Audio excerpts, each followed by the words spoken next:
নমস্কার, শ্রীরামের অনুধ্যান।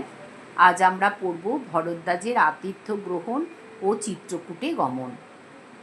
আশ্রম পীড়ার ভয়ে ভরত সৈন্যদের প্রয়াগ বনে রেখে মন্ত্রী ও পুরোহিতের সাথে পদব্রজে ঋষিপ্রবর ভরদ্বাজকে দর্শন করতে গেলেন।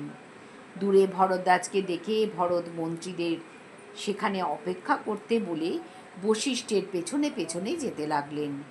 ভরদ্বাজ পাদ্য অর্ঘ্য ফল মূল দিয়ে তাদের অভ্যর্থনা করলেন।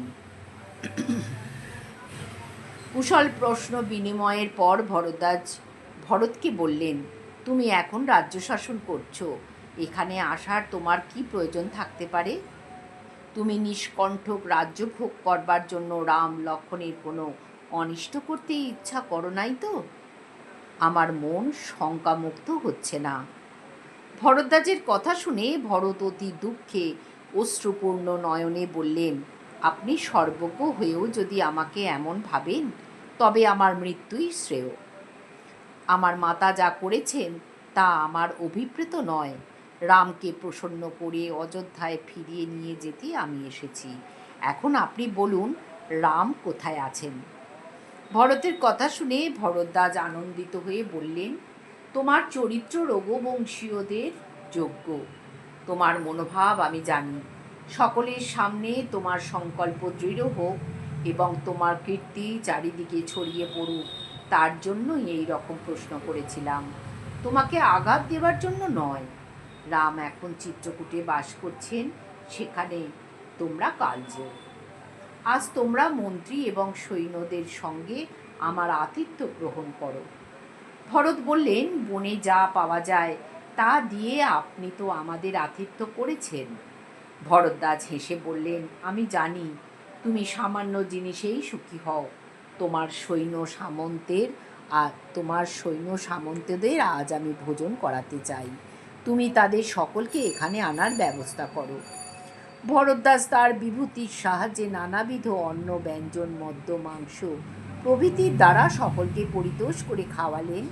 ভরদ্বাজের আশ্রমে সেই রাত্রি সৈন্যরা আমোদ আহ্লাদে অতিবাহিত করল। পরদিন প্রভাতে ভরত ভরদ্বাজ মুনিকে প্রণাম করে বললেন, আমরা এখানে পরম সুখে রাত্রিবাস করেছি। এখন আমি রামের কাছে যাবার জন্য আপনার অনুমতি প্রার্থনা করছি। দয়া করে আমাদের বলুন, কোন রাস্তায় কত দূর গেলে রামের আশ্রম পাব? ভরদ্বাজ বললেন, এখান থেকে 10 ক্রোশ দূরে চিত্রকূট পর্বত অবস্থিত।